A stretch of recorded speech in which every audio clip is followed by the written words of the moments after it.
क्या आपने कभी कोई ऐसी बावड़ी देखी है जिसकी सीढ़ियां सिर्फ पानी तक ही नहीं बल्कि इतिहास के एक अमर पन्ने तक ले जाती है? ये है राजस्थान की धरती पर मौजूद लाछा गुजरी की बावड़ी। ये सिर्फ पत्थर और पानी का संगम ही नहीं, ये गवाह है वीर तेजाजी महाराज के उस दिए हुए वचन का जिसने इतिहास को बदल दिया। तो चलिए आज मेरे साथ उतरते हैं इतिहास की इन गहराइयों में और जानते हैं कि कौन थी लाछा गुजरी और कैसे ये बावड़ी आज भी उनके और वीर तेजाजी के त्याग की अमर कहानी सुनाती है।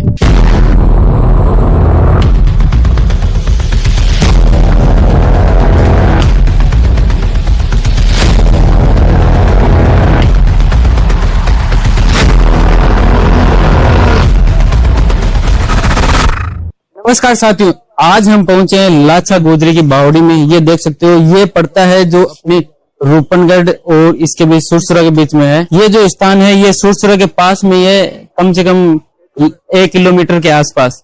तो यहाँ पे आप देख सकते हो पीछे स्टेज बनी हुई है और यहाँ पे काफी स्थानीय लोग आए हैं। उनसे बात करते हैं इसके महिमा के बारे में। क्या नाम है आपका? मेवाराम गुजर। तो इसके विस्तार के बारे में बताइए। ये बावड़ी लाछा गुजरी की बावड़ी है जी। और लाछा गुजरी जब थी, वो जो तेजाजी महाराज यहाँ थे पनेर, सास ससुराल आए थे, तो जब लाछा गुजरी गाया चरा रही थी यहाँ पे। हाँ। ये पूरा वन विभाग था। वन विभाग तो नहीं था उस टाइम पे, वो तो राजा महाराजों का टाइम था।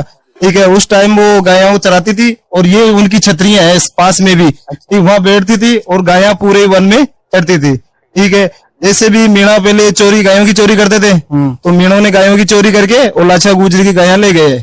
ठीक है, फिर बाद में लाछा गुजरी यहाँ थी जो छतरियों बैठी थी, और उसकी सहेली थी पेमल।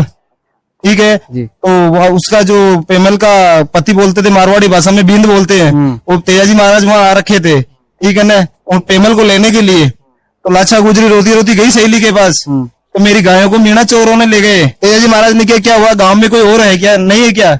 नहीं है जीजाजी, आप ही हो, तो मेरी गायों को ला सकते हो। फिर तेजाजी महाराज ने वहां से ना तो खाना खाया और सूते थे मेल में जाके, वहां से रवाना होके लाछा गुजरी की गायों के खातर गांव या पास में कम से कम 20 किलोमीटर दूर पे है मंडावरिया गांव, मीणों का गांव था। वहां मीणों से लड़कर 300 साढ़े 300 मीणा थे और तेजाजी महाराज अकेले थे। उन सबसे लड़के और गायों को लेकर वापिस आ गए। ठीक है ना, वो लाछा गुजरी के पास आया।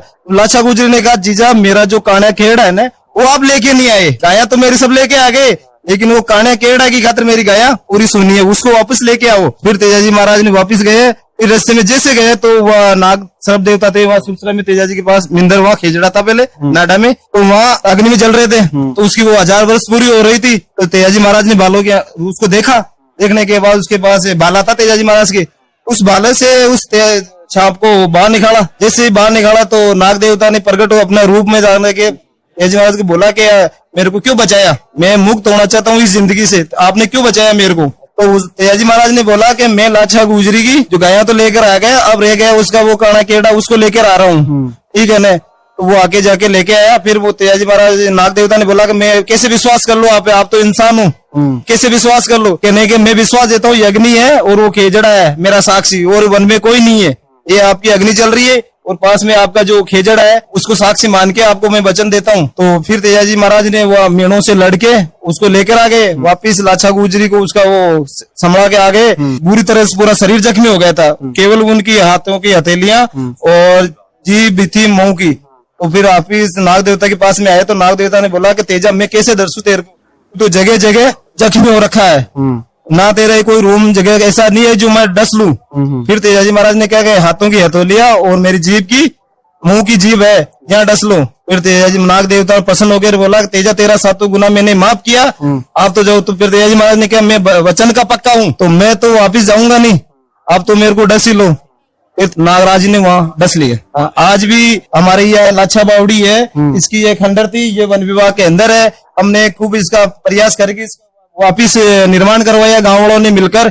शुरू में इसका निर्माण किसने करवाया? लाछा गुजरी ने निर्माण करवाया था इसका। उन्होंने करवाया था इसका निर्माण भी। और इसके पीछे एक शिलालेख लाछा 500 गए थे, तो यहाँ से पानी पाते थे गए वो, यहीं से हाँ यहाँ से निकाल लगाते पानी पाते। और पास में लाछा गुजरी की वहाँ मूर्ति लगी हुई अभी प्रेजेंट टाइम में, और उसकी ये छतरिया भी बनी हुई है उस टाइम की। और उनका वापिस इस साल ही हमने गाँव वालों ने मिलकर इसका निर्माण करवाया है। और लाछा गुजरी का एक वो शिलालेख भी है जो हम तो पढ़ नहीं सकते हैं, वैसे वे तो विद्वान भी उनको नहीं पढ़ रहे हैं, ऊपरली लगान पढ़ रहे तो निचली बोल रहे, निचली पढ़े तो ऊपरली बोल रहे, यानी बहुत बड़े बड़े महान संत भी आ गए उनको पढ़ने के लिए। लेकिन वो किसी से पढ़ा नहीं जा रहा है। वो उनकी भाषा में, उनकी भाषा में है। नहीं, ऊपरली लाइन पढ़ते तो निचली भूल जाते हैं, निचली पढ़ते तो ऊपरली, यानी वो लिख भी थे लेकिन वापिस भूल जाते। अब पता ना कि उसमें क्या चमत्कार है, या तो भगवान को, परमेश्वर को ध्यान, या लाछा गुजरी को ध्यान, या तेजाजी महाराज को ध्यान। हमने तो उनको बहुत प्रयास किया कि भाई इसको पढ़े क्या है इसमें, लेकिन हमारे पढ़ा नहीं जाता है। हर तरफ से स्टेट्स बनी है आने जाने के लिए।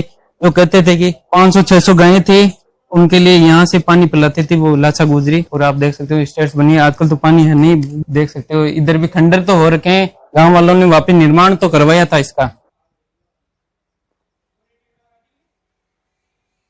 तो ये देख सकते हो, ये है बावड़ी। और जो शिलालेख है जो लिखे हुए वो मैं दिखा देता हूँ आपको। हाँ, इसके पीछे ही है, अब है कहाँ पे वो पता नहीं। ये देख सकते हो जंगल है, ये वन विभाग के अंदर आता है ये चीज। हाँ, ये रही। हाँ, अच्छा ये रहा। ये वो शिलालेख हैं। इसकी भाषा मुझे नहीं पता कौन सी है। कहते हैं कि ये 2 लाइन ऊपर की पढ़ लेते हैं, तीसरी चौथी पढ़ते हैं, उसके बाद में वो दूसरी वाली भूल जाते हैं। पता नहीं क्या कहानी है यहाँ की। ये देखिए, पास से दिखाता हूँ आपको। ये देखिए नहीं क्या क्या लिखा हुआ है यहाँ पे। कहाँ की है? बालाजी महाराज की लगी है ना। मुझे नहीं समझ में आ रहा है क्या लिखा हुआ है। गणेशाय नमः, कौन सी इसलिए यहाँ पे वो भी लिखी हुई है।